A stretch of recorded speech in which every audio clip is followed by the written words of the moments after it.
recording. As you know, a little echo there. As you know, we'll start next fiscal year live streaming and archiving the meetings, board and committee meetings, which for us will be the August meeting, but we're doing a little test run now. So even though we haven't broadly publicized it or broadcast it, it is going on. So just a reminder there. And with that, again, good to see you. And in the Claims Committee, we really only have one item requiring action, and that is behind tab I, which is a dissolution of the Tunica County Healthcare Authority. The Tunica County Board of Supervisors have voted formally to do that, and we would recommend, consistent with past practice and part of our role, the formality of recommending that the board approve that, and you can see that in your information, the dissolution of Tunica County Healthcare Authority, that be approved for Social Security and PERS retirement coverage effective May 1st, 2024. There's roughly, as additional information, there's approximately 15 employees, and we understand that they're going to transfer to the Board of Supervisors, a different reporting entity. So unlike some others who, of course, we had the proposed legislation that we had to assess them for unfunded liability, the unfunded liability is staying with the county. So in this case, there is no cost, as we understand it, to PERS if all 15 do transfer. Well, yes and no. I mean, I can see what you're talking about. They'll transfer and the contributions will continue to come in. But right now, the unfunded liability is spread out. And Mason, jump in here if you would like to add anything or if I say anything that's different. But right now, the unfunded liability, each employer has their proportionate share. So when an employer goes away, the pie is still there and everybody else, including this county, will get a slightly larger piece of the pie.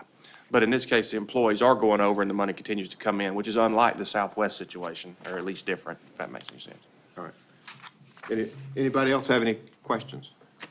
Do we have a motion to approve the dissolution? I so move. I have a second. Second. All those in favor, by aye. Aye. Any opposed? Motion carries. Thank you for that. The next one is just an update. Pleased to report that right now, for all intents and purposes, Jefferson County Hospital is current.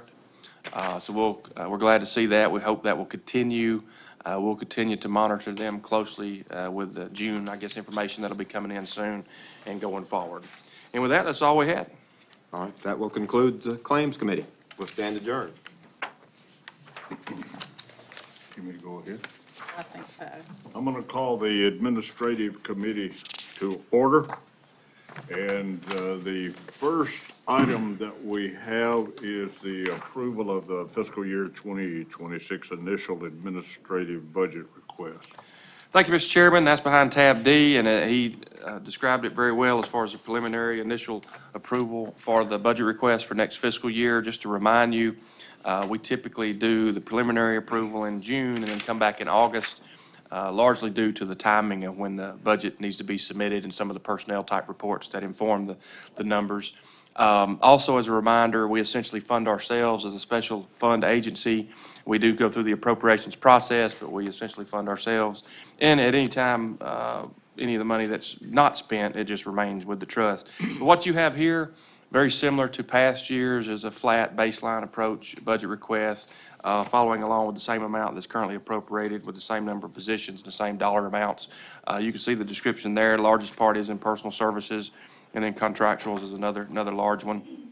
But again, would like to ask your approval for essentially a flat budget request. I would like to mention just by one, this year, we really appreciate the budget office and budget staff and the chairman and the appropriations committee in our administrative funding being maintained and increased and the position count staying. So we really appreciate that. I will go ahead and plant the seed for the future that we may ask for a few additional positions. Just to remind you, in my mind, it would be restoring some of the positions. When I first joined around 2018, I think we had 171. Now we have 167. So we may ask to see if we can have some of those restored. Typically, the legislature has left our position count stable, which we appreciate. A couple years, along with other agencies, they were reduced. I seem to remember around the COVID era being one of them. But we may do that, and if so, it would just be for line of business and customer service would probably be our priority, or maybe some additional auditing. But didn't want to do that just yet. Want to wait and see how the year unfolds. And then also, in the future, we could possibly ask for some additional funding to increase our salaries, especially for our line of business. We currently, generally speaking, for a large component of the entry level, just to give you an example, position that's key to our business, we have been able to make some changes to hire about 10% above the minimum. But we'd like to, at some point, consider moving that to market. But we've been able to do some of that internally over the years, and we think we may be able to do that going forward. That's one of the reasons there's not a request now, because there was some additional money put into the budget and some, as we understand it, for progression. So we want to take a look at that first. But I'd like to say this is flat now, but the possibility of seeking additional funds at some point in the future, I wanted to mention that. But I'd be happy to answer any questions, but otherwise ask for your approval. Mr. Chairman, Yes. if memory serves me right, did not the legislature mandate some additional things for us to do as live streaming, additional actuaries, and some other things that were mandated legislatively? Is that been added to our budget? I'm not aware, that is correct. There were a couple additional requirements, and I think you summed them up, the additional actuarial assessments and then any equipment or anything associated with live And the streaming. cost of an actuary ballpark figure would be what? I would say for this, I'll tell you two numbers, less than 100,000. But I said it that way to say, back during session when we were asked, we did say approximately 100,000. And the reason for that is it seems similar, and we believe it will be similar to an actuarial audit. And that's what we had paid roughly for the last one, so that's where that number comes from. But as we are getting closer, subject to board approval of hiring the other ones, we think it will come in under that and should come in under that because it'll be less complex, it'll be less work. And in the case of one proposed vendor, they recently done it. So we think it's going to be a little under 100,000. But that's a good 80 to 100, 70 to 100, somewhere in there is a good figure, I think. And that money comes out of our budget. That's correct. What about the live streaming? Now the room was largely equipped already for the live streaming, like the camera, for example. And I meant to mention that earlier. The camera's right there, just so you'll be aware. And at the moment, we generally have it with a view. You wave it. Just a view of the whole boardroom. We're looking to add another one over on this side, and I think that's the only new cost, and I think it'd be under 10,000. If I remember right. Yeah. One of the things about the live streaming, would it be advantageous for the board to have a monitor that's right here so that we can see what is actually on the live stream as it goes out? And I don't know for what purpose, other than if my tie is not straight, but just to see what the public is seeing, to have a monitor. I don't know if we're ever going to have the ability to focus on individual speakers or even on the speaker here, because I really don't know if that speaker is now covered under the live stream. Yeah, we can figure that out. We definitely are going to have some different options, and we can refine that and share that with you between now and August. So we can, as far as different views and focus on different avenues and speakers, we can have pre-settings and things like that. As far as the screen, some way we can figure that out. It may be possible on the screens in front of you now, but one way or the other, we can address that. In the passage of that legislation, is there any data as to how many would be interested in watching what we do? No, sir, not in the legislation, and I don't know that there is an exact number, but I know PERS certainly is a topic of very much interest, of course. So what I'm hearing from at least one board member is that we need to make sure that the director has considered the additional cost and that it doesn't impact our current budget, or at least we'll be looking for the next fiscal year to increase our budget to cover those additional costs each year. Somebody's got to pay for it. Yes. Now, I definitely understand. I will say this, we have sufficient funding within the existing budget to cover what we've been asked to do so far, so. Okay. With that, I'd make the motion to approve Prove what? the budget request. We have a motion to approve the He thought budget, you raised his taxes. He thought he'd get it. the initial budget request. We have a motion. Do we I'll have a second? second. And we have a second. Any further discussion? All those in favor of the initial adoption, say aye. Aye. Any opposed? And that has been approved. We go on to the second item on our agenda, which is the Regulation 60, which is the contribution rates. Thank you. That's behind tab E, and as he stated, this is just a regulation. This will be a request for final adoption of the regulation associated with the employer contribution rates. This will be similar to what you've seen in previous meetings, except it's been updated to adjust it to reflect the final passage of legislation as the outcome of this past legislative session. You'll see there are a few red markups, which is primarily, if not exclusively, just dealing with the contribution rates, moving from 17.4 to 17.9% effective July 1, and then any trickle-down effects. And that's pretty simple and straightforward, similar to what we talked about yesterday, and would like to ask for your approval. I have a question under section 101 there, if you'll look at that. Whether this is still, or the language in our regulation needs to be adjusted, where it said the Board of Trustees of the Public Retirement System is authorized to set the contribution rates. So did the legislation change that? And if so, we need to change that language to reflect the legislation. That's a great point. So I think you're right. We need to maybe revise that. So if agreeable, perhaps the motion could be to approve it, but with the extra comment about modifications as needed to reflect that part of the legislation. That also reminds me of one other thing too. I mentioned the 17.9, but this also changes for the supplemental legislative retirement plan to go in effect as scheduled, increasing from 7.4 to 8.4. But you're right. If you maybe consider just making that part of the motion, we'll update that. There is one or two other places that there's language similar to that. Sure. That I brought up that may need to be looked at.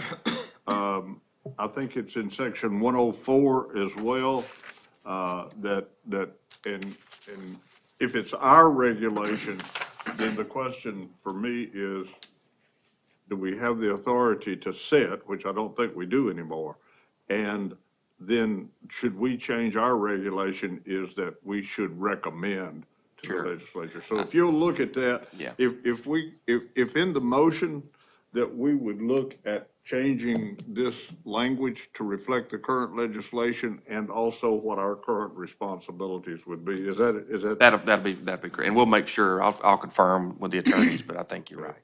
Mr. Chairman, I move that regulation, it would be changed substantive to the recently passed legislation to reflect that as been mentioned here. Okay, so we have a motion to adopt the contribution rates and to change that language to reflect the current legislation. So do I have a second? Second. We have a second, motion and a second. Any further discussion? All those in favor say aye. Aye. Those opposed? And we have done so. The contribution regulation 60 has been passed with the revisions, and I think we need to see those minor revisions at the next meeting. So Sure, we're sure. playing with section 101, 102, and 104. Okay, now we go to regulation 34, which is the reemployment after retirement.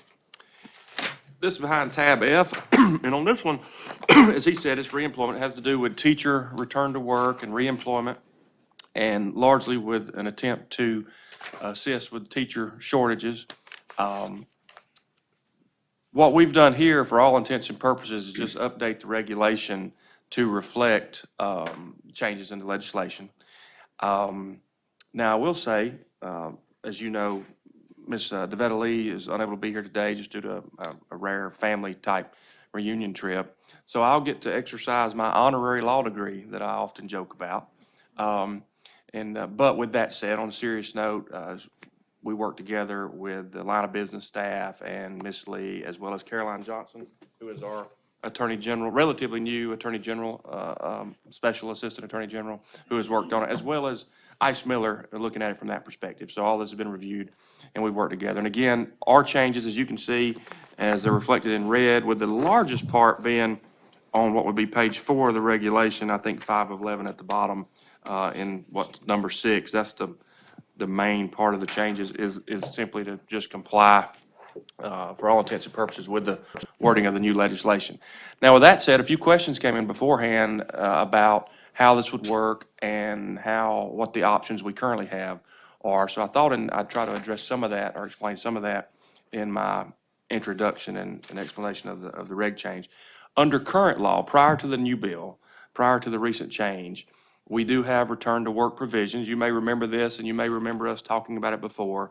And in summary, it's like a retired teacher, after a bona fide break in service of 90 days, which for a teacher would be 90 days after the start of the school year, they may come back under certain restrictions, and they are essentially half-time, half-pay, or no more than 25% of the average compensation. And that's something that was already available and I guess is available. And in that respect of reemployment is similar to this new bill. But there are also some differences. And what this one does is it allows a teacher, under certain requirements, after they retire and after the bona fide break in service, if they meet the restrictions of the requirements, they can return and work full-time while maintaining their retirement benefit without a penalty. And the school district, in coordination with DOE as needed, or as according to law, based on the specifics and the teacher and the licensing and the experience and so forth, can determine for the position up to 125% of that salary scale, and then pay the retiree, the full-time, that working full-time, up to 50% of that. And then the remaining 50% is to be paid by the employer to PERS for a pension liability participation assessment or something to that effect. Now, all this is outlined in the law. As far as who determines the critical shortage locations or areas, that's as I understand it, the Department of Education. I think they do it each year. I think they're going to approve it in July. Can I interrupt you Sure, right yeah. there and ask Dr. Smith about that? Since he serves in a school Sure, district yeah. currently, you can give us an update on what the State Department of Education has done or is doing? Okay, Dr. McCoy, basically the way that works is every July, the State Board of Education passes a list, if you will, that indicates what those geographical areas are across the state, as well as what the critical shortages are in terms of subject areas. So you basically have two different shortage areas, so to speak. You have a geographical area, and then you also have subject areas. And so it's my understanding that that is on their agenda for July. And so once that is passed, that'll be distributed out to the school districts. And I'll make the assumption that is the list that we'll operate off of to implement the new regulations. So a geographical area might be like a county that is a poor economic county, and they may just have generally no teachers. They just have every area is critical need. Whereas your school district, you may need an advanced placement teacher of mathematics or chemistry or whatever, and you may be a subject area. You may only have one specific and don't qualify under that geographic. Is that what I hear? That's correct. Okay. Question. In my high-paying other job as a substitute teacher in the Clinton district, I made a little less than $2,000 last year in that high-paying job. And I got information that I cannot exceed $19,000 in my substitute teaching job. How would I be affected by the change in the law if I would be? I don't not be think that a substitute teacher falls under the purview of this law. I think it's just a return to full-time.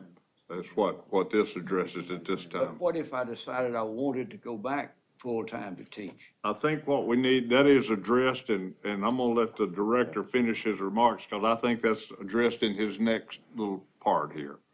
It is. To my knowledge, Commissioner Dale, as talented as you are, I think you didn't retire as a school teacher, so they may. Go along with that, but go ahead. What, I'm sorry. Nah, all joking aside, I believe you have to have retired as a school teacher. Is my understanding on that And, part. and one of the questions that I had asked DeVetta earlier was that if you were currently serving as a half-time, were you eligible to come out and take the 5 years? And her answer, after conferring with Ice Miller, her answer was no. That's right. And I was going to cover that as well. What he's referring to is, if you're you're under those current provisions that I talked about in the beginning, under the 4B, if you will, then you're not eligible to take advantage of this and vice versa. And that's specified in the law. I think that for your particular position, if you have not entered into a contract with a school district to be a full-time substitute teacher, you could probably change and go to, I mean, if you're just as an at-will, I think you could change and come back under the 5 years. But if you are contracted and are paid a salary as a substitute teacher, I think that falls under this thing that you can't break that contract and change over to this. Now, is that, Bill, in your conversation, has that been addressed in it? Because that does occur. I don't know about the substitute teacher. I assume if they sign it's whether they fall under a 9. That's right. I think it's going to depend on the details behind the substitute teacher, but there's the current provisions, the 4B that are outlined in these sections, and then there's the results of this bill, which is the full-time return to work. You can do either or, but not both. The one is not eligible for the other, and I think we confirmed also with like legislative counsel on that part. You know, some school districts do contract and have full-time substitute teachers, and others do it at will. And I think the at-will and the full-time would be different, but I think that would probably have to We be don't work for the specific. school system. We work for Kelly Services, and they contract us to the school system. But there are substitute teachers that are substitute for several months if a teacher's out for some particular reason. Now, if that person were a former state employee, would they be affected, Jay, you think, or do you know? Well, in order to qualify for this, you have to have at least 30 years of experience, and retired as a teacher, or retired at 25 years. Am I not correct? That's right. That You've would- got to, yeah. It would be that way. Well, what does the bill do? Well, we're trying to get to the end of that right now, so just hang on just a second and come back and ask that question in just a minute. Okay. So you are correct. It's retired as a school teacher under certain provisions and certain, as far as being licensed and so forth, that's outlined in the bill. It is for 5 years. As y'all were saying, the critical shortage areas will be determined by DOE.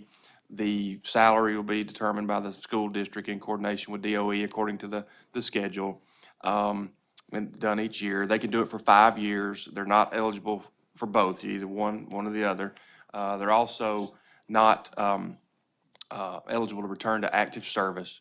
And so with that, and to some of Commissioner Dale's questions, I think the intent behind the bill is to do something to assist with the teacher shortages. So this was derived to allow a retired teacher to come back and work full-time without having to forfeit their retirement benefit.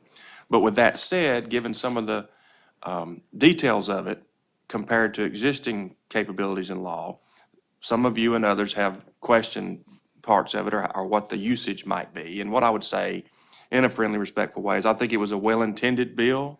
I think some of those good intentions address the PERS concerns or the PERS considerations. And by those, I mean complying with federal tax law and funding. And the bill does that and the regulation does that. And we appreciate that. But to your point, it'll just depend on the individual circumstances, who takes advantage or not. What we have now in teachers, now, keep me on the straight and narrow here, Dr. Smith.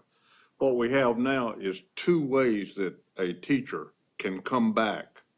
You can come back under our current set of regulations, or you can come back under the new law. I have read carefully the form that has to be filled out by the school district, signed by the teacher, I believe, and the superintendent to do this. So it really comes down to which is economically beneficial to the teacher and to the school district. Because the school district is going to have to pay this thing that's called a pension liability participation assessment. And the superintendent and the school district will have to decide whether they want to pay that or would prefer to reemploy the teacher under the old set of regulations. Now, help me here, Dr. Smith. Well, that's correct. In essence, what you have now is most of the teachers who come back to work while also receiving benefits, they come back in non-teaching positions. They're not actually in the classroom. For example, they may come back as instructional interventionists. So those teachers are working at half the pay. So theoretically, we'll say that's a $30,000 a year position, $60,000 a year position. They're making half of that while receiving benefits, but they only work half of the 187 days of a contracted teacher. So with this new implementation, the new guidelines, you would essentially have a teacher working 187 days while drawing benefits. But if it's I think my understanding is correct, they're still receiving just half the pay.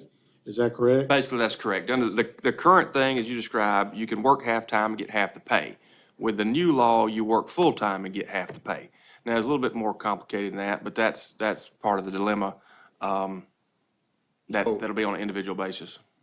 Yes. Now, I think there's going to be several more questions that's going to come up, but our question for today is what we read in the red that is proposed.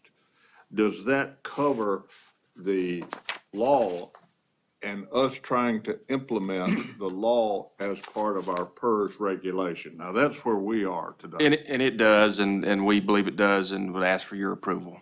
And that's the sole purpose of it. I have one other question, if you can explain this to me. Under B, earnings limitation, it says, during the full-time reemployment, the reemployed teacher shall be limited to earning half of up to 125% of the salary schedule comparable to the teacher's year's service.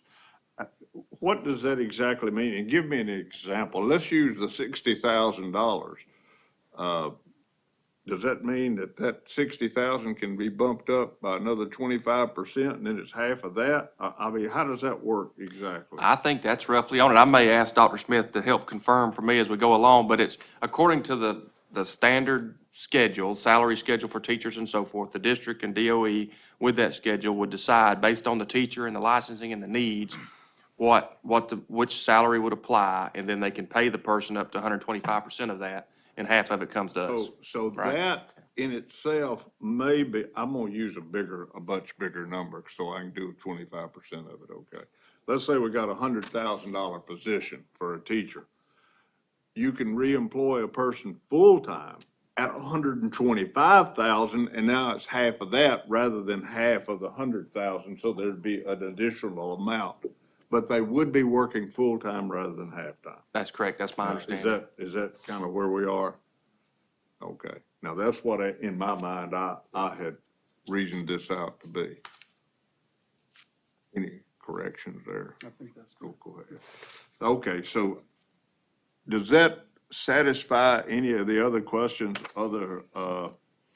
and realistically, Commissioner, this bill does not address substitute. It addressed coming back as a full-time. Now, the question I think that ultimately is, if somebody has been being a substitute, does that impact them coming back? And I don't think that it would. I think since that's an at-will thing, you could come back under this new information Would here. suggest that Clinton pay us a little bit more than they've been paying. Substitute pay is controlled entirely by the local school district, so, And not that it impacts our portion of it, but I would assume insurance would be could potentially be a part of that full-time package.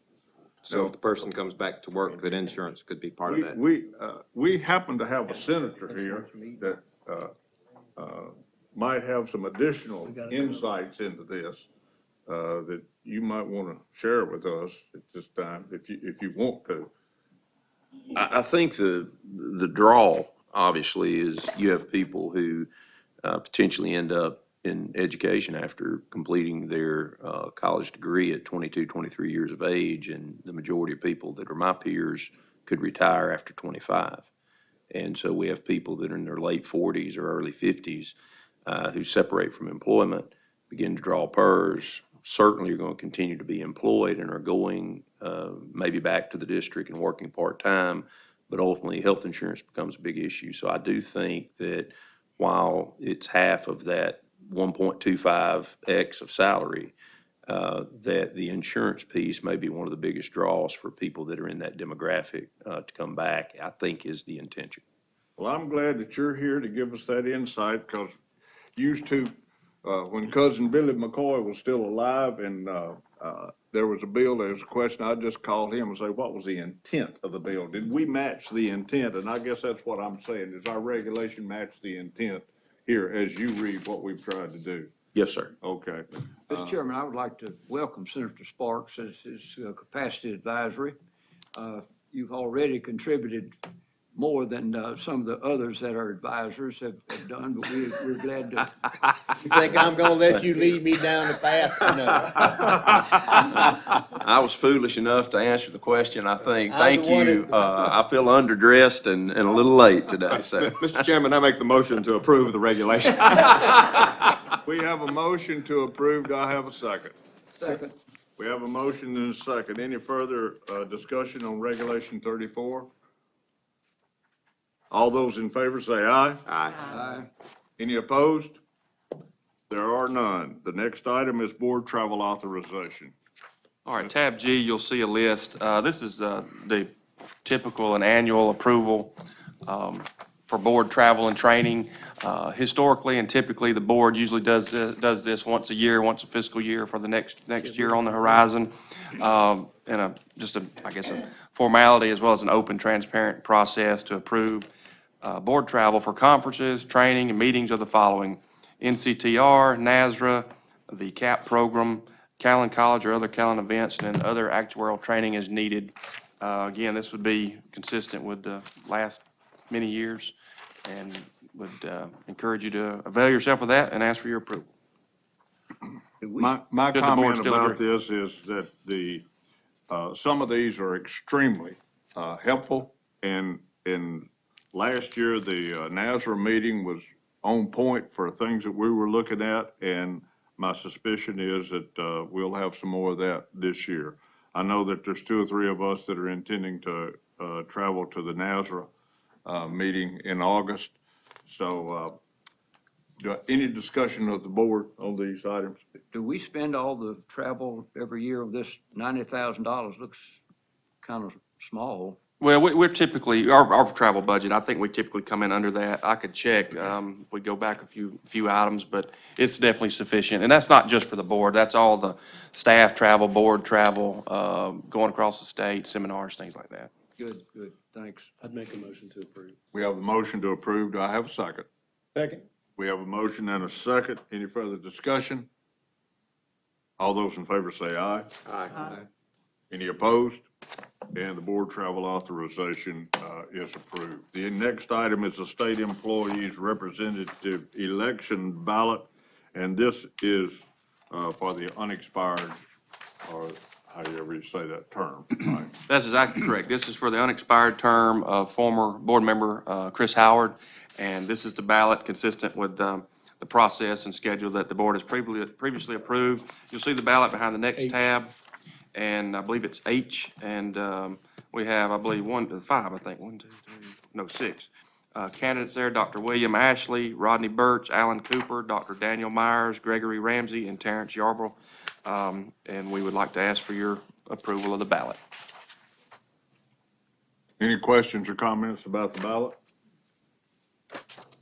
May I have a motion to approve the ballot? Move to approve. We have a motion to approve. A second? Second. Motion and a second. Any further discussion? All those in favor say aye. Aye. Those opposed? And there being none, the state employees representative election ballot is approved. Next item is actuarial contracts. Thank you. This one, at the end, in the proper time, the request that I will make is a motion to approve, subject to successful and appropriate contract negotiations, the board approval for GRS and Chiron for the 2 additional actuarial assessments. But to back up and unpack that a little bit, and I know that this will be, my update will be very similar to information I've shared with the board previously via email or other means. But as you know, the recent passage of the law requires 2 additional actuarial assessments. So we want to move forward with that. I think it's very important. I think time is of the essence. I think it's important to move forward as consistently and quickly as we can. I think that combined with, now things will change, numbers will change, of course. It's going to be a different year, but as consistently as we can. And I think it's important because PERS needs funding. It's certainly, there's no alarm today. PERS is certainly stable, and we have $33+ billion to pay benefits. But as far as the longer term discussion around rates is very important. And so I think that we need to complete this, as many of you do, prior to next session. So with the time being of the essence, combined with our existing knowledge of actuarial studies and contracts and rates and audits and so on and so forth, I think we're well positioned to do that. So we've started those preliminary conversations. I did share the same approach with our legislative liaison list, our designees to the board, and haven't received any concerns there. What feedback I received from the board has been supportive. I did discuss it also with some senior staff in the Lieutenant Governor's office, and he expressed support for that. So I think, to the best of my knowledge and belief, we're on a good track there to complete that.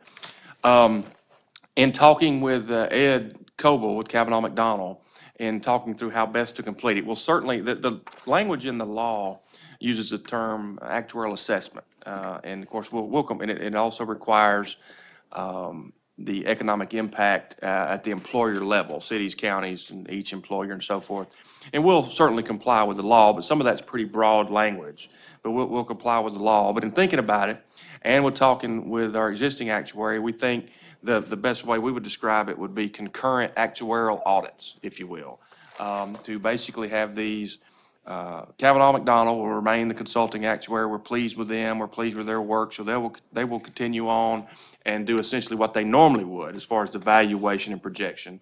But these 2 additional firms will be doing concurrent work, similar to an audit, that will be an assessment to compile, verify, validate, create their own independent actuarial information and assessment. And we'll make sure that they cover, of course, we've still got to work out some of the details, but we'll make sure it covers the key items such as liabilities, rates, contribution rates, the ADEC, the actuarial determined contribution, funded ratio, projected funded ratio, all those things.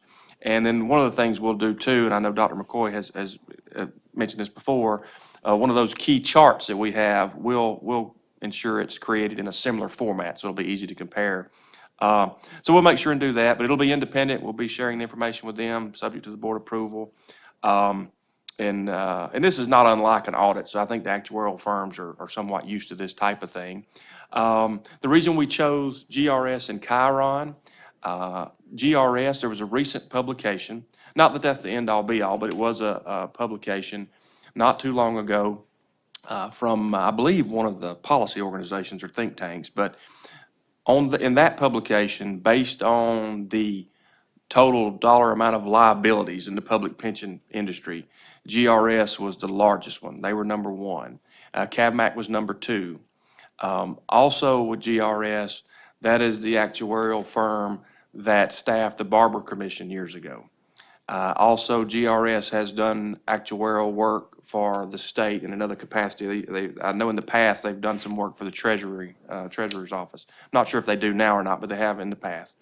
And then years ago, they were actually an actuarial auditor for PERS.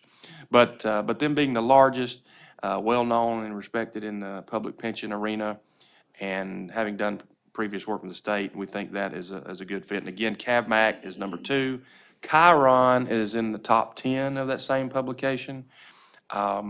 If you take out California, one of the California systems being so large with an in-house actuary, they would be in the top 5. And then very importantly on this one, not that long ago, we went through the board and staff went through a pretty comprehensive process, RFP, solicitation and selection for an actuarial audit, and Chiron was selected. GRS was a top contender as well, but Chiron was selected. And so given those things together, those are the two we recommend. We think that's a good approach, and be happy to answer any questions or if I left anything out, but yes, sir. Our present actuary, Kavanaugh, has been employed by us approximately how long?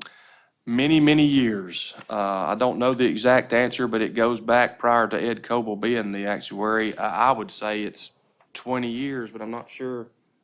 I can tell you it's been 21, because they've been it since Yeah. I've been here. Yeah, more than I don't 20. know how much longer than that. 19 what? 19 years with Kavanaugh McDonald, and then it's been, oh gosh, I gotta carry the one, 50, almost 50, 45 years with Tom Kavanaugh and myself. Yeah.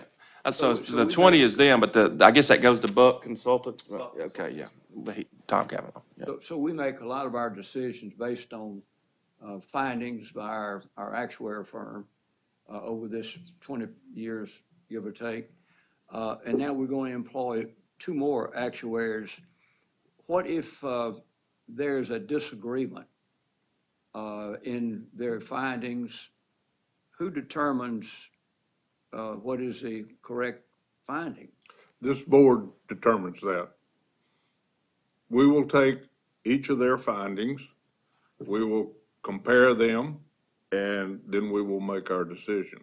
But this board, certainly with input and direction from staff, but this board actually determines that.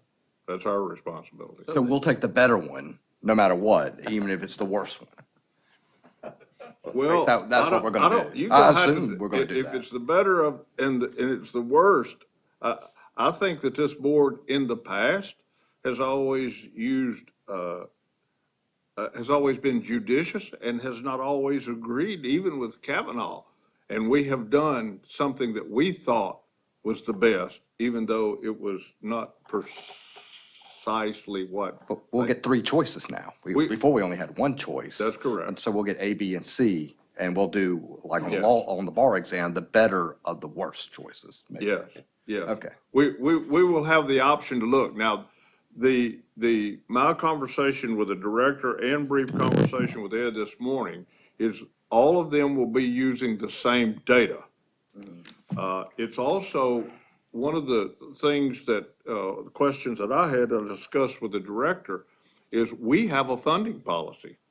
And the funding policy guides the actuaries somewhat in those numbers, because that's what we're familiar with. That's what our goal is. Our goal is 100% funding, and stability and longevity of the system. So yes, with those guiding principles, they will use the same data and do their magical calculations. And so that's what I see. And I guess ultimately, with the way the new bill is structured, the legislature is going to make that final call. That's right. I think that. As far as, we may make a recommendation based on which one of the 3 we assume is the best or the worst or the whatever, but ultimately, the call on funding at this point is going to be made by the legislature. That's correct. And how I would envision it and tie all that together is we'll complete the 3 reports, and we'll compile that, and myself and staff and the actuaries will present it to you. And then you'll consider all those together and then what best to recommend. And then ultimately the legislature will determine the actual funding amount. Yeah. But all 3 of those will have an actuarially determined contribution. And I suspect they'll be similar. There is nothing that prohibits or encourages the legislature to get their own actuary and to use our numbers to come up with their own actuarial projection as well. Is that correct? I mean, the legislature, in their wisdom, could do that, correct? Sure. And then my question that follows up to that is, if they do that, do the legislators have the same federal constraints that I say that we do because we are by law fiduciaries. Does the legislature have that same constraint or consideration? No, I don't believe that to be the case in the context of PERS. I think the board and staff, some staff, but certainly the board are fiduciaries, and the state legislature representing the state would be the sponsor or the settler. And is there anything that would prohibit the legislature from developing their own guiding principles? Like we have a funding policy that the instructions or the principles that would be given to an actuary that came from the legislature as to how they would go about, I don't know what you call it, manipulating the data or using the constructs or what, I mean, is there, I mean, they could develop their own set of guiding principles as well. I think that's correct. There's no prohibition. The legislature could certainly set out on any project they prefer and give the direction or the request of an independent firm on their own, however they choose. Explain the term fiduciary means what? Well, it means that we are, by federal law, the guardians of somebody else's money as trustees. And it really would be the Attorney General that should be speaking to us about the fiduciary responsibilities. But to the best of our ability and to gather the best knowledge to make the best decisions for the continuance and maintenance and stability of this PERS organization. I think that's essentially is what it means. It is, and on that, on the legal note, one of the things I want to do between now and session is we'll have the attorneys do a training or a refresher on the various roles, and the fiduciary duty, the roles between the sponsor and the settler, and so on and so forth. And just to expand a little bit on that, like he said, it's our legal and ethical duty is to the membership and the best interest of the membership and the system for the exclusive benefit of the membership, the exclusive benefit rule with a duty of loyalty and care toward the decisions in a prudent manner. So the issue before us right now is the recommendation of GRS and Chiron. Is that the way you say that? Chiron. How do you spell that? Probably not sorry, I correctly, didn't mean but to it's odd. It's Chiron. It's almost like Chevron, but it's different, and it's Chiron. Yeah, it's Chiron, Chiron, yeah. okay. The I'll make the motion. recommendation is, and we have a motion that we do employ GRS and Chiron as the additional two actuaries. And the scope of the actuarial responsibilities will be outlined by you and staff? And the firms will approve the scope along with the contract. Okay, and then we will be informed of the scope. Sure, so that we're comparing apples to apples. Sure. That's important. So we do have a motion for that. Second. I'll second that, and I want to ask a question. Hold on just a second. We have a motion and a second. Do we have any further discussions? Is there not Mississippi firms that could be considered for this, or are they just not big enough to have an account this large? Well, I'm not overly familiar with the Mississippi firms or Mississippi actuaries. We certainly have them. They're certainly here. They're available, but in this case, I know a few years ago, Kavanaugh McDonald has been a longstanding actuarial firm, and as long as the pricing and service is appropriate and satisfactory, it's probably good to maintain some of that continuity. I said that to say this. Not long ago, there was an RFP. Not too long ago, I want to say just before I joined or just as I was joining, an RFP to look at that, and Kavanaugh was selected.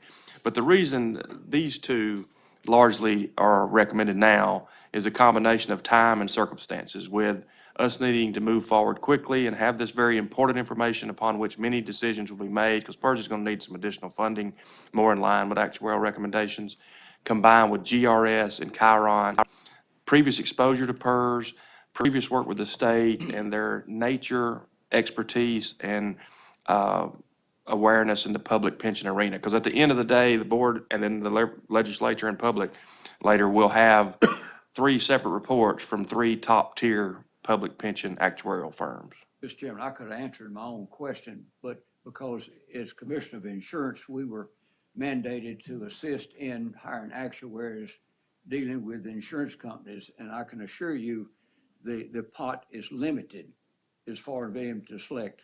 So when you advise your grandchildren to go to college, tell them to be an actuary, they can get a job. Okay. We do have a motion and a second to approve the staff recommendation of GRS and Chiron. Any further discussion? All those in favor? And those opposed? And there being none, so the staff recommendations were approved. The next item that we have on our agenda is the actuarial modeling and stress testing. Sure. Thank you for that. And as Ed comes up and gets settled, I'll give a brief introduction. What we thought we would do here is have him come in and do some preliminary reporting of what we could possibly anticipate seeing. And then also update from a more recent or a current scenario. As you know, the actuaries have joined us quite often over the last year or so. I think last year I think they made every board meeting, as well as a few workshops. So they've been in attendance quite regularly as of late. But I thought it'd be good for him to come today while we're all together and take a look at, well, anything you would like to, because the modeler will be up and running. And I want to do some stress testing like we've done before. And again, different scenarios that you all can ask about and that we may prompt. But I asked him to start, and you may have seen some of this information in your materials, but basically, since we looked at so many numbers previously, and we looked at so many numbers during session, let's take a look and see, for example, what does the modeler and the projections show with the changes in the rate and the new amount of the employer rate and the new phasing of the rate. Also, what about with the additional $110 million? And then also with the estimated fiscal year-to-date return, even though it may be a little off what I told him last week, but something that's close. And then we also asked him to put in one negative scenario of a -5, I believe it is, for next year, just to see what that does. We certainly can and should do some more stress testing with it, but that's a kickoff. And unless you all have any questions, I'll just turn it over to Ed Coble. All right. Oh, feel free to interrupt Ed anytime now. Go ahead. Thank you, Mr. Chairman, and Mr. Dale, thank you for the kind Look words. at me whenever you said that. Yeah, well, I knew that you wanted to interrupt, so go ahead. Thank you for the kind words about being an actuary. We are hiring, so keep that in mind.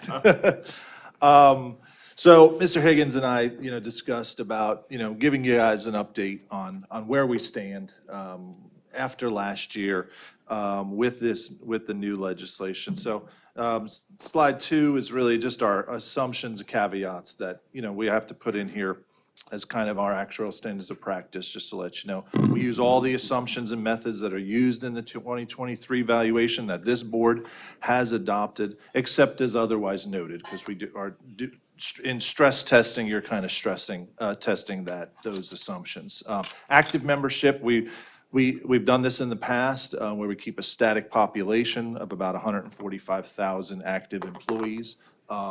These projections maintain that as well. I know that's a definitely hot topic in the state, but for this purpose, we've kept it at approximately 145,000 active members.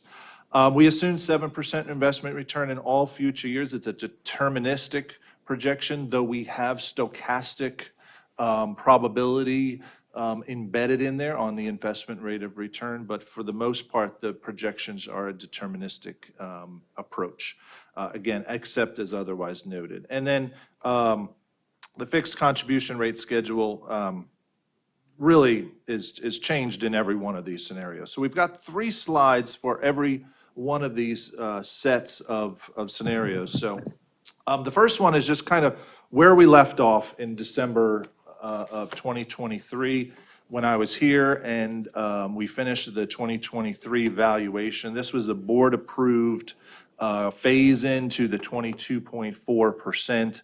This is kind of the opening page of the modeler, and down to the bottom right is kind of the signal light metrics that are part of the PERS funding policy. And we were in yellow status for funded ratio and cash flow, but in the red status for the actually determined contribution metric. There was this, and then no other assumptions were kind of looked at. So this is, and then the second graph, again, of all these sets is just kind of, just let's focus in on the graph. And you see this graph of the funded ratio. The line is red. The red line is the funded ratio.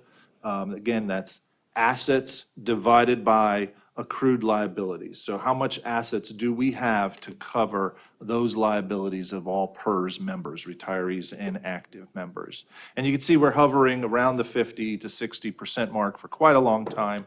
And then it kind of tails up at the end.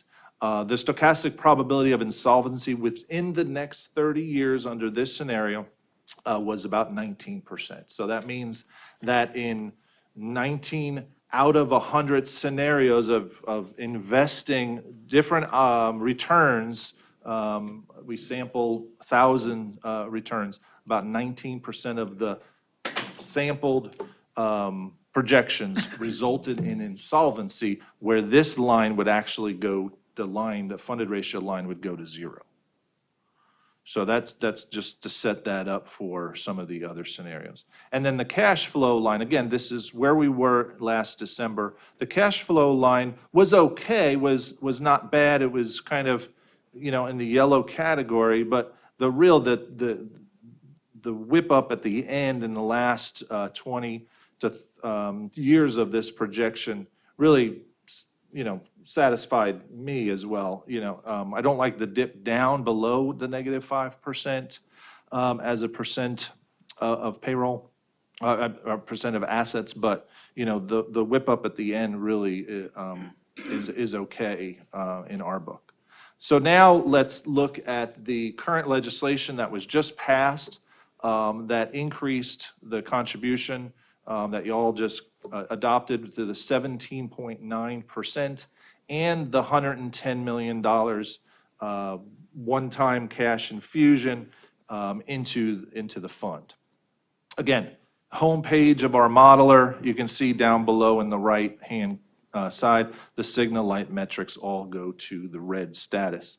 If we bring up just the funded ratio graph, and again, I have all the numbers that go behind all of these scenarios, so we can certainly look at, I know Dr. McCoy likes to see the numbers, and we want to look at those. But again, this is just the picture of where it's headed if there's no other funding provided. And again, this is just assumes that PERS gets 7% investment return each year over the next 30 years. So you can see it drops down over this projection period below 40%. And there's a 43% probability of going insolvent based on this scenario over Okay, the now next what 30 this years. slide, let me see if I Yes. can clarify this for Yes. me. This reflects what was done by the legislature this past time, That's correct. for 1 year and 1 year only. The 17.9 continues for all future years. 17.9 continues for Yes. the next 5 years, or forever. Forever. Let's say, forever, okay. But now, the 110 million is 1 year only. 1 year only. Okay, so that's, in other words, it reflects what we know Correct. as a fact right now. That's right. Okay. Question. The 17.9 is not fixed. It's moving to 19.9 in 4 years. Are you going to I have a demonstrate that? scenario for that as well. Yeah. Okay. Yeah. And then if we look at the cash flow, it heads towards -8%. And this is the danger point, and we look at the numbers, but cash flow, remember, is the amount of benefit payments going out versus the contributions coming in. And you divide that by the assets of the year, and you get a ratio.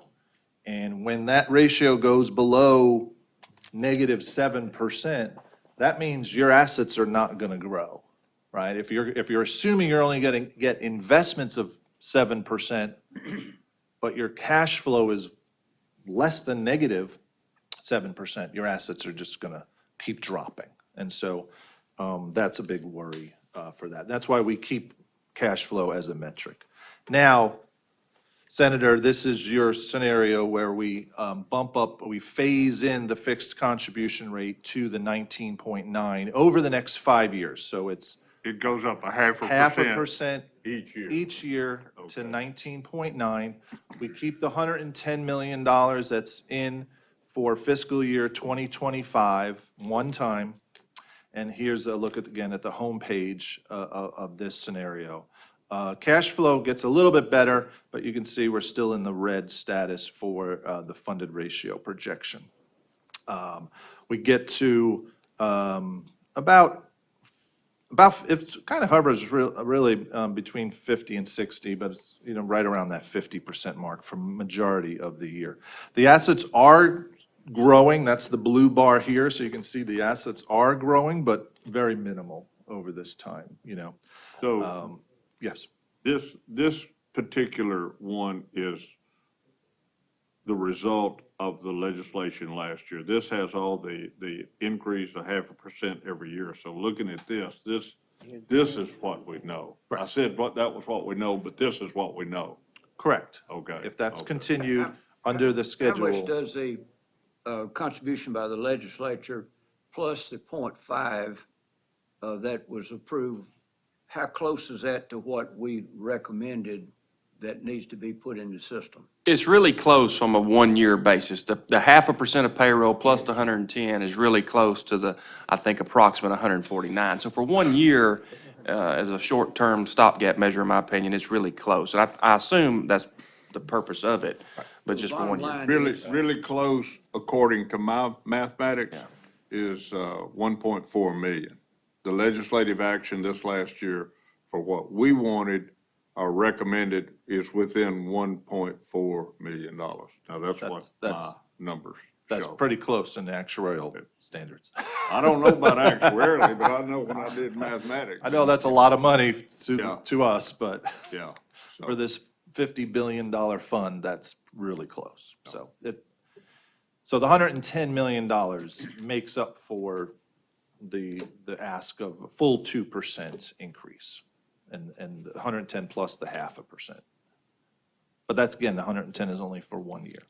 So we get to 19.9 and we kind of hover around that 50% mark. The stochastic probability of insolvency goes down considerably from the previous scenario. So that's at least good, but about a third of the samples of investment returns over the year, we know we're not going to get 7% every year. It's going to be 11.5, it's going to be -5, it's going to be 30 in 1 year, but on average, it'll average about 7%. And then the cash flow projection I kind of went through, but again, it's better on the back end, and we've talked about that. On the back end of this is when the baby boomer generation has kind of left PERS, and I hate to talk about mortality, but that's basically they're gone. And the number of retirees coming in to PERS kind of levels off. And so the contributions, if payroll keeps growing, contributions will kind of catch up to the the benefit payments that are going out. So that's scenario number 3. Scenario number 4 is, okay, the return this year, we've got 3 more days until the end of the fiscal year. We're holding on, I think Charles told me about 11.6. So we last week we thought might be around 11.5, so I've used 11.5. Again, this phases into the 19.9 and has the $110 million for this next fiscal year. Again, it helps. Obviously, getting more investment earnings does help the funding of the plan. However, the metrics still show in red over this period.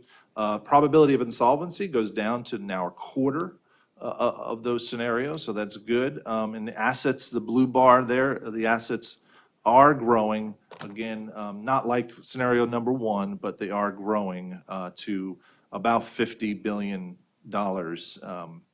by the end of this projection. And then the cash flow projection, again, just that 1 year of good return even helps the cash flow projection.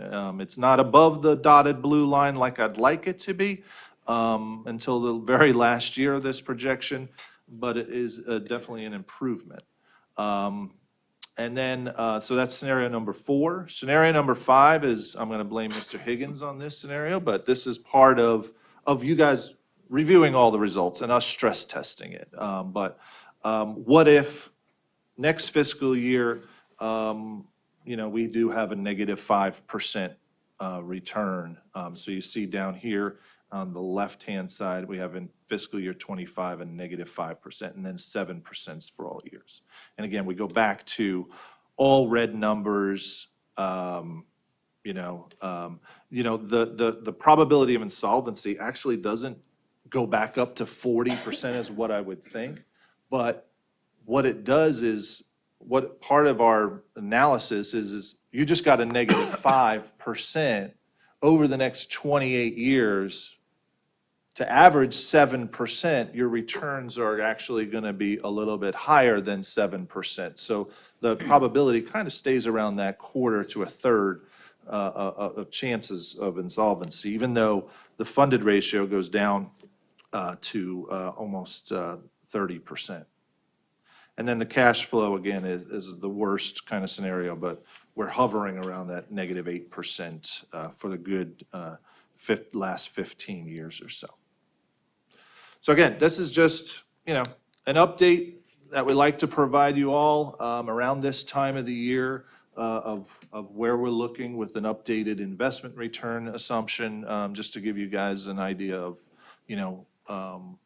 where we could be looking when I come back in December and present those results in December. Normally, when do you, Ed, get all of the information from PERS to do the calculations that are necessary to provide us with this kind of data? Yeah, great question. The staff does a great job. They get us the retiree information by, beginning of August, maybe late July. The retirees are easier. We know who's getting a paycheck in retirement status. It's a little easier. Actives comes a little bit later because we have to gather all that information from the employers. But I think typically late August, I'm getting some nods, for the active membership. And then final assets come mid-September, Probably thereabouts. something like that. Yeah. So let me break these down a little bit. Yeah. The retirees, we get first. Yep. Then the active, what causes active to be delayed till end of August? I mean, what causes that? Is there a way we can speed that up or requesting that? Sure, to the extent we can, we will, but basically it starts, the fiscal year concludes, and then we start our work internally, and then we get that to the actuary. So we're working in July, they start to get it in August, and so on and so forth. Mason, you want to add any more to that? The agencies report in the arrears, Yeah. so we have to wait for the agencies to report their contributions for the end of the fiscal year before we can actually send that information to. Okay, so and we happen to have a county representative and a city representative here, so maybe you can share with me we pay in arrears, is that what he said, pay in arrears, or? The report, our report's not due until July. Yeah. For June 30. Okay. We send the report to them in And we have July. some internal cleanup we have to do to some of the information in order. Can you come up to the microphone so I can hear you, please? As he's saying, the report's not due till several days after the month, and then there's some internal work and cleanup. Yeah, the reports are not due from the employers until the 5th working day of the following month. So the July stuff has to come in August, but the June stuff comes in the 5th working day in July is the deadline. So we have to wait for that to come in, and then we work internally with IT in order to there's some data cleanup with school districts, with teacher, we call it the teacher fix, or how we go through and review that data. And then after that's all done, then there's a few other internal controls that happen, and then we send the information to Kavanaugh McDonald. Around the time that member statements go out, to be honest with you, a little bit before member statements is when we send the information to Kavanaugh McDonald. Well, what I'm honestly looking for is how to speed up that process so that we can get it, so we'll have longer time to look at that data if there's any way possible for us to do that. Now, what was that third thing that we had that we discussed? Assets? The assets, yeah, that's closing our books, right? Is that what that is? And for him, eventually, or ultimately, the final financial statements, audited statements and so forth. So it has to take time to finish all that. Now, what I would encourage, we meet every other month. There's no reason to put closing the book schedule on when we meet. I mean, if we can do it in 1 month, then let's do it. Just so that it's not us holding up getting the data to the actuaries. Because not only now Ed, but we've got 2 other folks, and these other 2 folks are gonna be doing this for the first time. And, you know, I'd hate for us to not get this data till December, and the legislature starts in January. So I would like for us to speed this up if at all possible. Now, to the extent we can, we will. I do think, we don't anticipate any concerns with the time frame. We think it'll be, we definitely will see if we can speed it up some, and do that to the extent we can. I don't think the board or the board schedule is of concern. I think it's just a matter of the standard course of business with what's required for the ACFR and the audit and the actuarial stuff. We don't anticipate any concerns. And I think the current schedule is pretty streamlined at this point, I think. And I think compared to other states and systems, you can correct me or add to that. But we should have a draft. Typically, CAVMAC has a draft around the 1st of November. And of course, there's some work in between and we go to the December meeting. So we should be able, I think, to have it before December in a case like this. You may remember receiving drafts. And we anticipate that the other firms will just be a couple weeks behind them. So we think we'll have it before the December meeting. That's our main goal. Now, to your point, we'll certainly try to speed it up to the extent we can.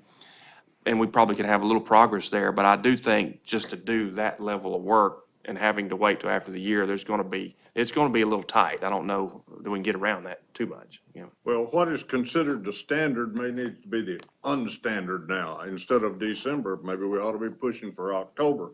I mean, if it's going to be 2 weeks later after we get what Kavanaugh gives us, you know, that's 2 additional weeks. So maybe we need to try to push everything up to October. I'm just saying I want adequate time to have looked at this so that we can disseminate this to all of our support groups, to all of our, of what we see through our actuaries, and we can get that information out as quickly as possible, as it can become public knowledge, and once you clear it up and make it accurate and all that sort of thing. But I'm just saying what has been standard, the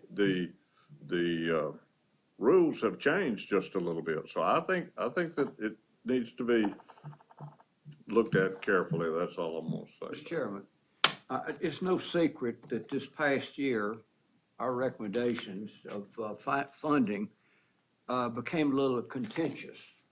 A lot of misunderstanding what our responsibility was or was not. How do we guard against a reenactment of that again next year? Well, I think that right now, the funding is totally taken out of our hands. All we are is a recommending body at this point. So that's the reason that I want to make sure that we have it so the legislature has it in plenty of time, that they have adequate amount of time to digest what our recommendation is. And getting it in late December, and they're starting the session January 1, I'm just not sure that that's adequate time for them to do their work with the hundreds and hundreds of bills that they have over there. So that's what my concern is. So when my mayor of Clinton complains about what they've got to contribute to PERS, I get to do that thing of say, well, call your legislator. That's kind of cheap. Well, at this point, you know, I think that we are still working congruently. But if the legislature decides to get an independent actuary, there could be a possibility that we're working at cross purposes.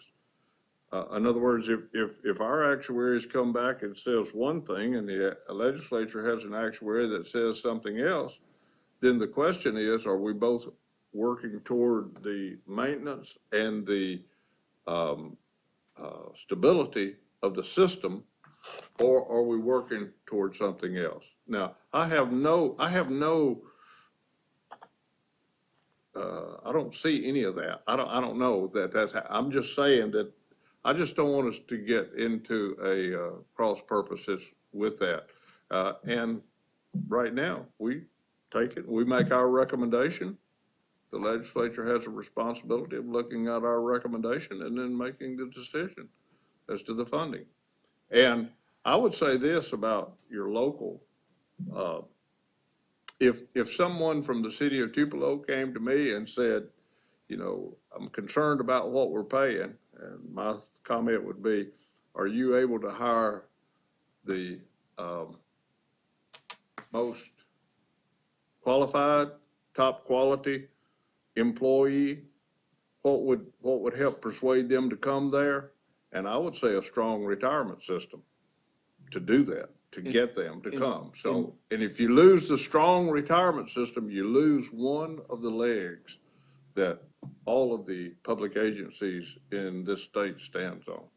In the 50s, whenever the bill was passed to create a retirement system, the argument was we can't pay our teachers or our state employees a competitive salary, so we're going to give you a retirement system. And over the years, we have added to that retirement system benefits without, in some cases, putting up the money to cover those additions. And so now we've gotten into a situation that's somewhat unpleasant legislatively and for this board to have to make recommendations that are painful to a lot of us. Well, I think that just by the things that we're doing right now, from my perspective, I think that we're addressing that because it is what it is, and we've got to deal with what is. So, y'all, I can't even remember how we got off on this. But if we did need, if we needed something faster, we could always have a special meeting in November if something, if the reports are ready and we needed to do something, we could always have a special meeting in November to move forward. Certainly on that, and on that, and I hate to do part of this because I see and understand and appreciate where Dr. McCoy's coming from and the passion for it, and I agree. And we'll look at it and we'll see what we can do to speed it up. I hate to say it, but with it being such an important topic and needing to have realistic expectations, I think we maybe can speed it up some off the cuff, but I don't know that it's still going to be tight regardless. From memory, and Ed, and help me on this, if I remember right, when I was newer, part of the reason we moved it to December was there were challenges getting the valuation done by the October meeting, and that was just the valuation. Of course, this has a projection. Right. So we'll look at it. I appreciate the passion for it. We'll look at it and do our best at it. We'll probably make some improvement, and we certainly could do a special meeting, but I think any way you slice it, it's going to be a little bit tight. And that's just not, I don't think there's a way around it. And that same tightness was the one reason we also made the recommendation to implement any rate increase or any change the July following. That's right. That's right. Because of the tight schedule of trying to get it to everybody by January 1. Plus, county and city's budgets didn't start till October. Yeah. They're already in the middle of the budget year, so Yeah. that was part of that reason back at that time too. Well, I have the modeler up. This is scenario number 4 in front of you. Be happy to stress test any more if you'd like, or. Yeah, look I at got a something question. specific. Yeah. Kind of getting back on point here. One of the biggest changes we made was changing the assumed rate of return from what, 7.25 to 7? 7.55. 7.55 to 7, which I agree with doing because it's just easier to hit. You still agree that that's the number we should be at? The 7%? I do, I mean, yeah, and yeah. most of the country is at that, if not lower. They're now, the average is 6.9. 6.9.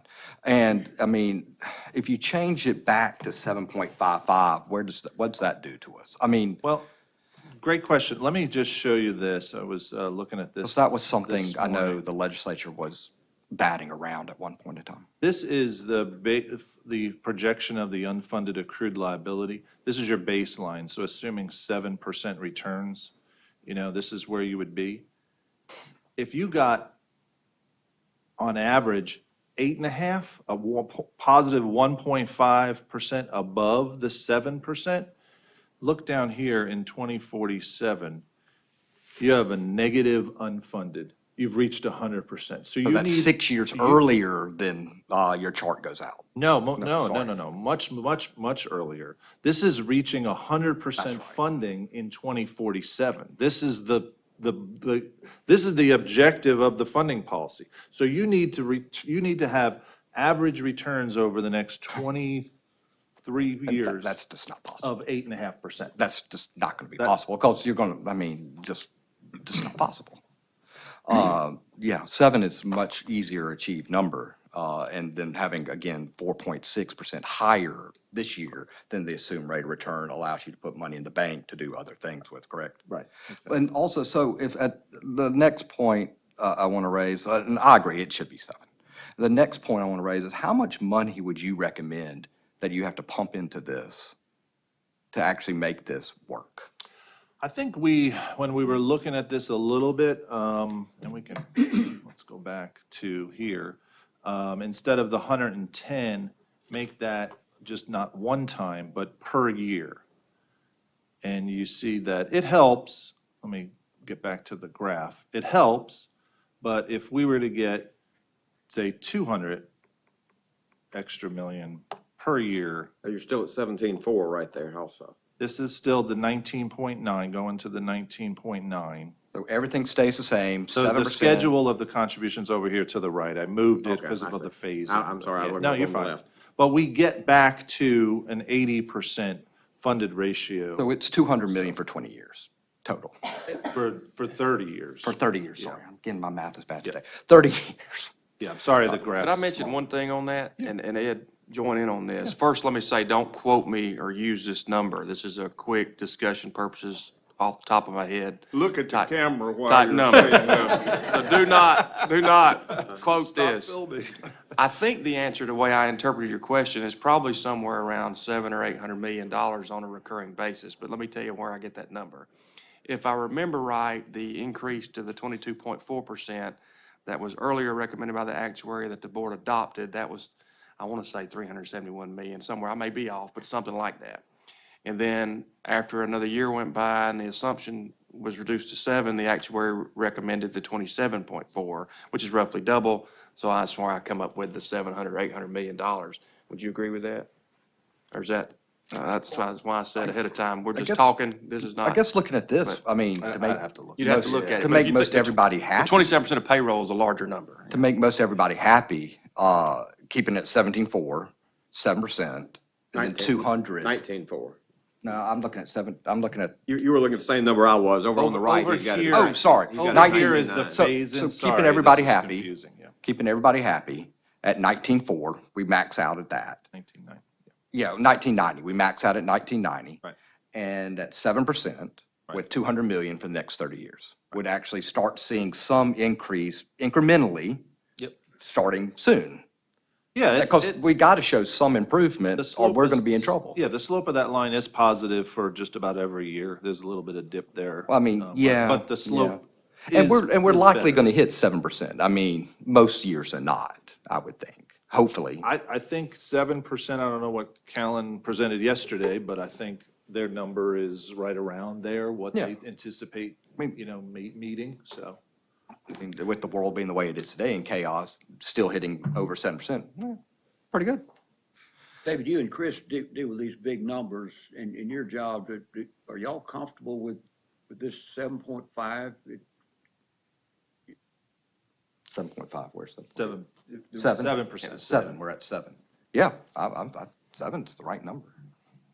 I think I have a little different perspective on it just because of historical returns. We've talked about that before. Right. Ad nauseum. On the 7 and on some of those things you're talking about, of course, I think the 7 was and is a very appropriate assumption. Certainly based on the information at the time, which I can go through. Or in fact, I'll tell you what, let me go ahead and just do that real quick. I know a lot of the board members have heard that, but I know we have some new members and some people may not have been in attendance when we went over it.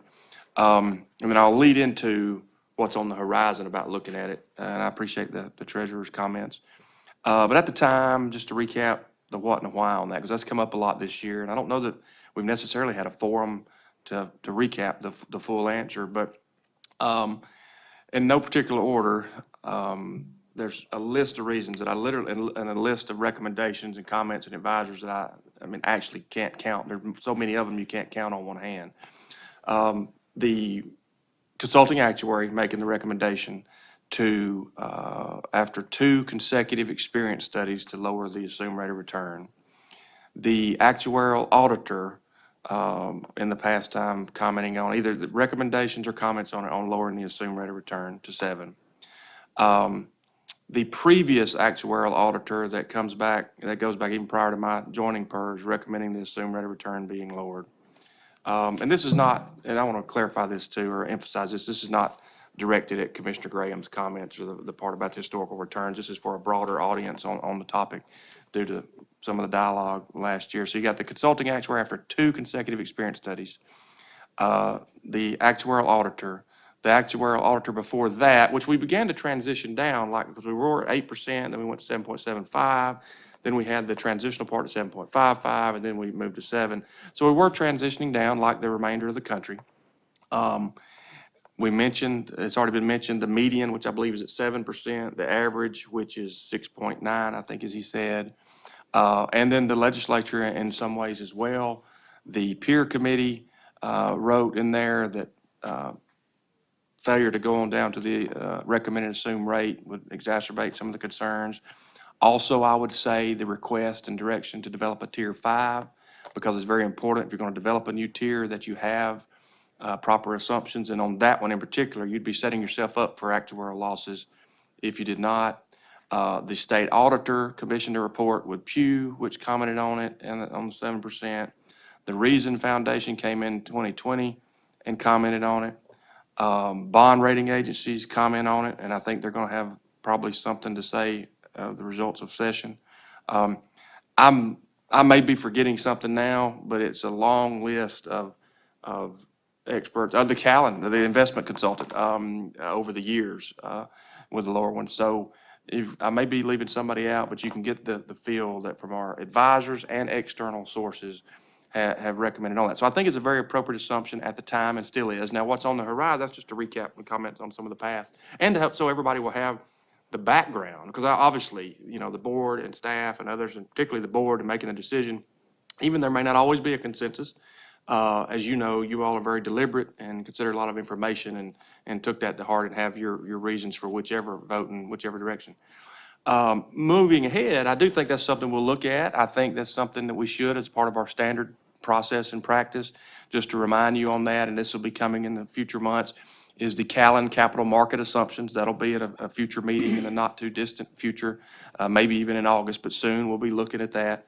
And then after that, it's already time for an experience study. We do that every 2 years on a rolling 4-year basis. It's time to do that again. And so I think all these things will be updated and reviewed and analyzed in that process. And I wouldn't be surprised if some of the numbers and trends don't trend upwards. But I don't know that that necessarily means that we want to change the assumption. To be determined, and I'll have my thoughts and recommendation then. But I'll end on mentioning 2 things, or mentioning something about this from 2 perspectives. And I know reasonable people can disagree on 7.25 or 7 or whatever the case may be. But whatever's ultimately decided or recommended by the board, I think everyone really ought to support, because it's in the best interest of PERS. But here's the 2 perspectives I'm going to take it as. One, from the perspective of a member or membership or a retiree organization or somebody like that. And then the other one from the conservative legislator or taxpayer perspective. If you don't have a proper assumption, then you risk understating the liabilities and underfunding the plan. So having the good assumption, you got more money coming in, it's better for the system, it's better for the stability, it's better for PERS, it's better as a risk mitigation strategy because you have less reliance on the investments, which can be volatile and not necessarily achieve the returns. So from a member perspective, that's good. From a, just hypothetically, and of course that's where our loyalty has to be, but from a conservative legislator or taxpayer perspective, I think it's important to realize, and correct me if I'm wrong here, Ed, but basically actuarially, anything over 7% in the future helps pay down that big unfunded and that big debt, if you will, that's been building up over decades. So it's better for the system, so the members and stakeholders ought to support it. And I think you could make the case that it's good from a taxpayer standpoint because you're helping pay off that debt. Is that correct? Perfect. So anyway, I got a little long-winded there, but I wanted to give that background since we were on that, and I know we've got it on the horizon over the next few months. Two comments that I would have. First thing is, I voted against going to the 7%. Sure. And I still don't think that we give enough weight to how good our investments, our assets, all of that, the allocations that we do, and in other words, what our returns have been on average. I don't think that we give that enough weight because we are better than that 6.9% out there, that whatever. And I have always said we don't give that enough weight. Now, my second thing, that's all I'm gonna say about that. Second thing is, when you gonna do something about that inflation rate? Now, I mean, we've been talking about that for a while, and that's my thing, is the inflation rate has been well above where we are. And so, and I know the hesitancy to move it up, but when do you overcome the hesitancy based on what it is? Right. And how long it's been there? Yeah, So that would be my next consideration. Now, the third thing that I would say outside of that is we're looking at all brand new numbers now. Everything is changing into June. We're looking at a new projection. We're looking at all that stuff brand new. I think we got to go back and look at our legislative program. The Tier 5, we've got to look at all of our considerations that we did for Tier 5 that was not adopted. And we've got to look back at that to see if that's still where we want to go. So I think we've got to go back to those things that were not adopted to see if they still have the same positive impact that we think that they're going to have in the future. So we have to go back and redo all of that. And that's part of the reason I'm wanting to shorten that time frame to get this, because we've got to go back and look at those other things that, and if I heard the legislature correctly, they're going to address a Tier 5. So we need to be doing that based on those new numbers that we got starting in June. So we need to get those numbers so that we can be addressing that to see what impact that's going to have in the future. Okay, actuary modeling. Other comments about this? Any particular questions or scenarios you would like? I want to at least mention one, and unless, but is anybody, I want to defer to the group. Any other questions or particular scenarios?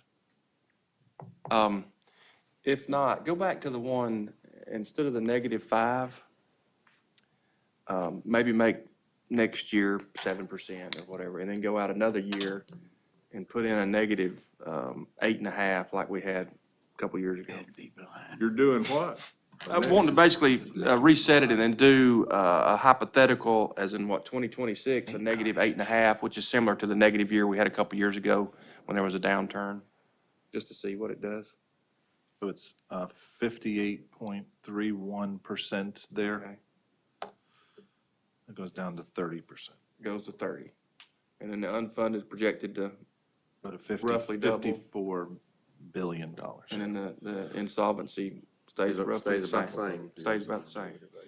So would this be true to say, and then part of this goes back to an earlier slide, if we, and I may forget it, so you may have to pull it back up, but we've got a scenario in here that's as close to current as we have, and it's a modeler. It's not going to be exact. I mean, nobody can predict the future, but it's a good modeler, and other firms have them too.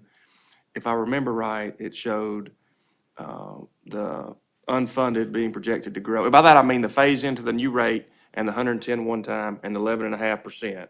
If I remember right, the bottom line is it showed the unfunded growing a little bit and the probability of insolvency being roughly 25%. That's right. Okay. That's right. And then on the one I just gave you was if we, we have a good year this year, like we hope we'll do the next few days, and next year's an adequate year, and then we have a downturn, and I just put in the one from the other year, that ends up projecting to double the unfunded, but the insolvency stays roughly the same, the probability of insolvency.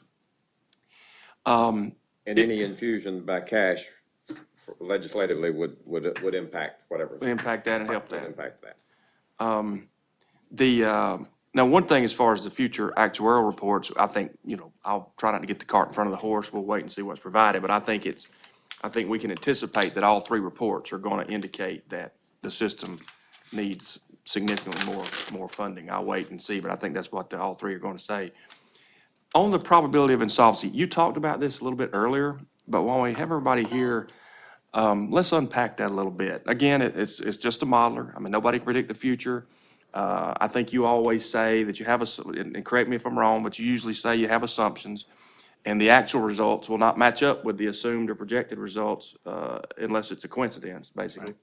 So nobody can predict the future, but it is a good modeler, and other firms have them too, and so forth.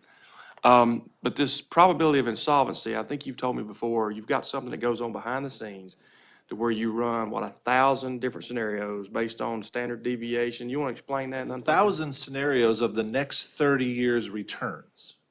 So there's one sample, one scenario where I've got, a random number generator based on a mean of 7% and a standard deviation, go back to your normal bell curve in math class, all right, your statistics class, of 12%.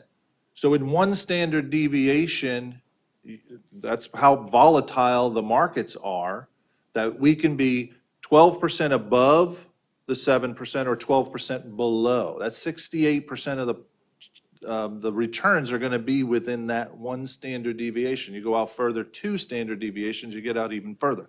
So there's a lot of volatility that can occur in the markets, and we've seen that just over the last 4 years with 30%, -8. There's a lot of volatility. So that's what each of those 1,000 scenarios does, is it basically is a random generator based on a mean and a standard deviation to return each year in the future, 2040, 2025, 2026, 2027.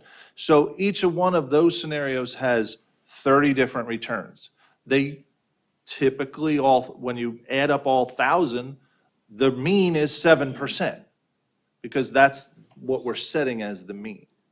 If we set the mean higher, that probability will go lower, but the 7% is our assumption, so that's what it does. So that's what stochastic modeling does versus deterministic projections, just assume 7% every year going forward. But we know stochastic is more reality, right? We're not going to just see 7%. We haven't had a 7% return, probably exactly 7% forever. It's always something outside of 7%. So the stochastic modeling. And then again, one of those scenarios has some negatives up front in the next few years.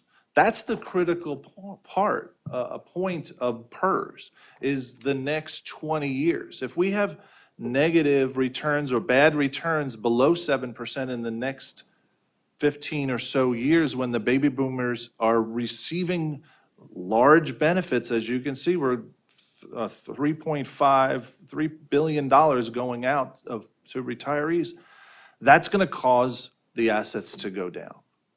And that's what the 25% of probability is, to say 250 of those 1,000 samples would result in insolvency, or 0% within the next 30 years.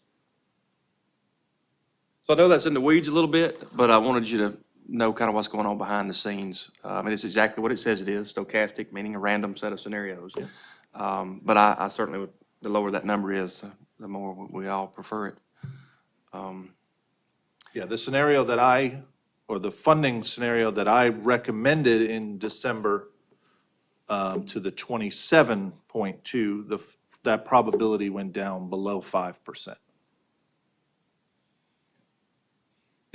From a stress testing standpoint, and we don't have to do this too long, we can move on whenever y'all prefer, or break, however y'all prefer. But I think he made a key point about, as you all know, the timing of the returns, good or bad, can make a huge difference, because everything's going to change from year to year. And what's the old example? And I hope I don't mess it up on the fly, but let's say if you have $100 and you lose 50%, now you have $50. You may think that you got to get that 50% back, but that's not really the case. Now you got to get 100% return to get back where you started from. So the timing of returns really matter. And for PERS, given we're kind of into crunch time the next 10, 12, 15 years, you said 20, whatever the case may be, I think that's important. But with that in mind, plug in, pick a year, next few years. And what was a Great Recession? Weren't we down about 18%? 19, which we certainly hope that's a once-in-a-generation type thing, but put in a negative, yeah, what does that do? That goes insolvent in 2053. That was my first year here. 0.4%. First year? Got about $1,000 in the bank. So a repeat of the Great Recession, it projects to be insolvent. Now, that shouldn't happen, but that's what you're saying? Yep. Maybe do a negative 10. 29. So it's still there. No. Well, we got to end on a positive note.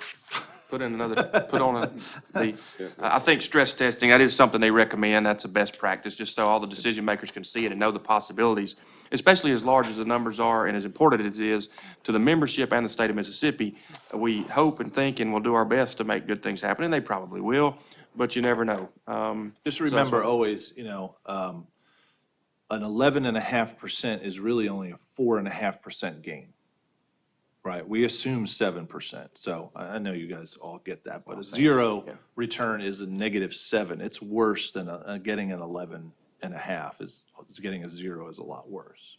So I know. And that's kind of related to why the cash flow part from a pension standpoint is so important. You mentioned earlier, if you start dipping below the -7, or, as you indicated, you start to erode the asset base. In other words, you start to eat the seed corn, is kind of an example I've used. But if I understand it correctly, on average, even if you have a negative, oh, you erased a -10.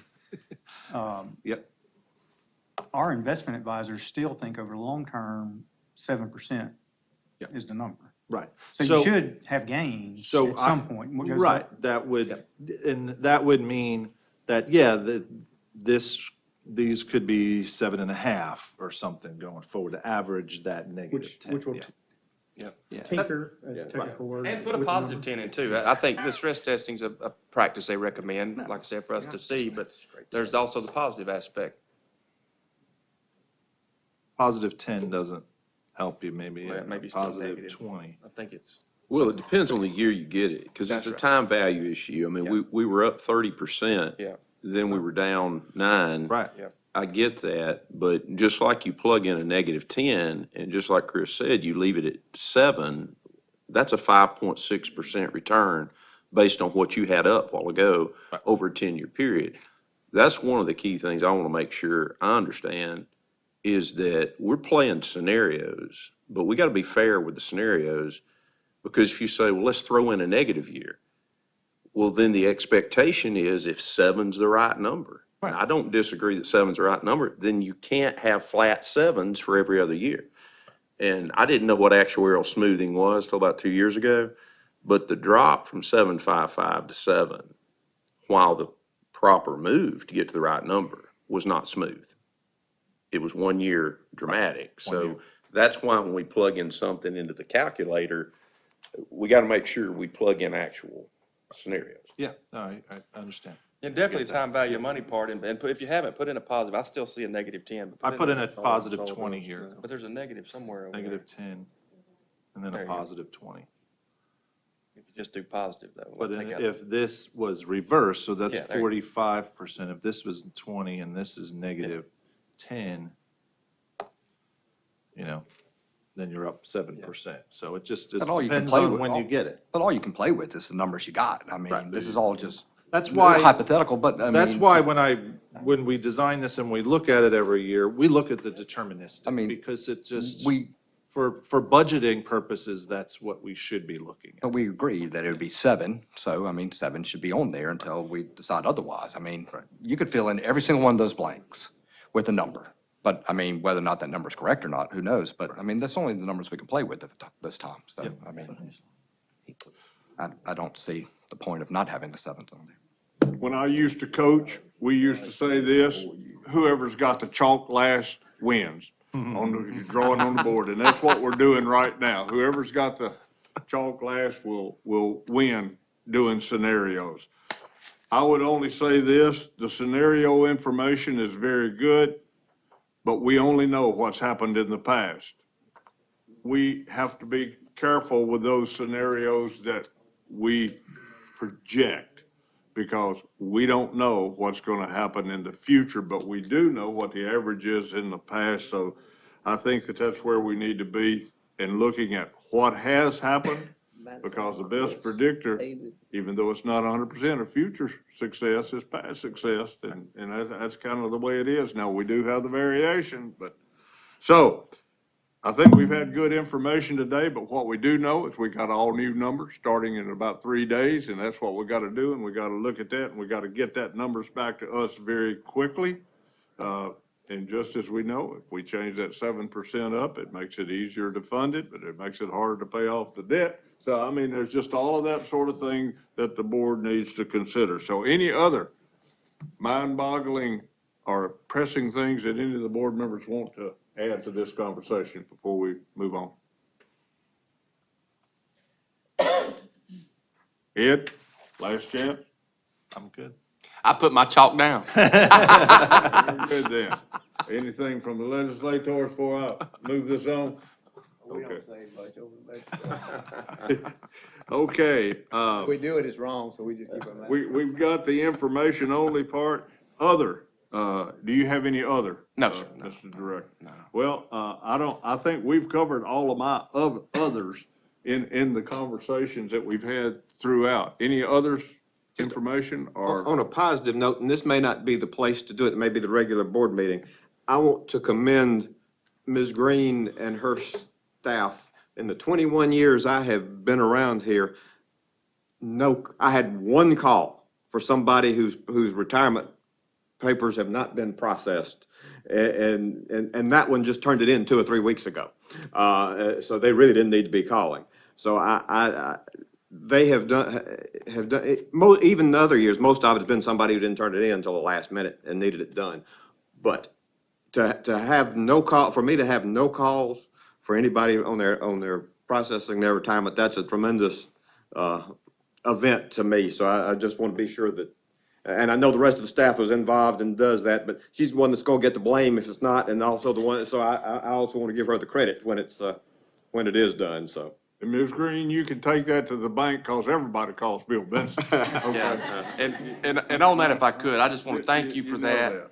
Thank you for those comments and sharing that. I echo those comments and agree with it. And I will say, I was thinking about giving an update on that, but I just didn't want to bring bad luck until the year ended and I could talk to you to see if that was the case.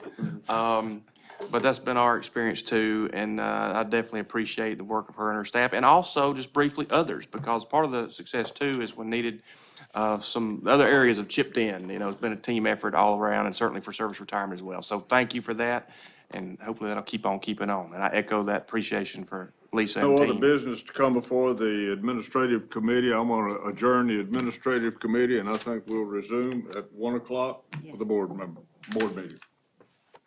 Sounds good. Lunch. And it's ready. Good job, Ed. What I was trying.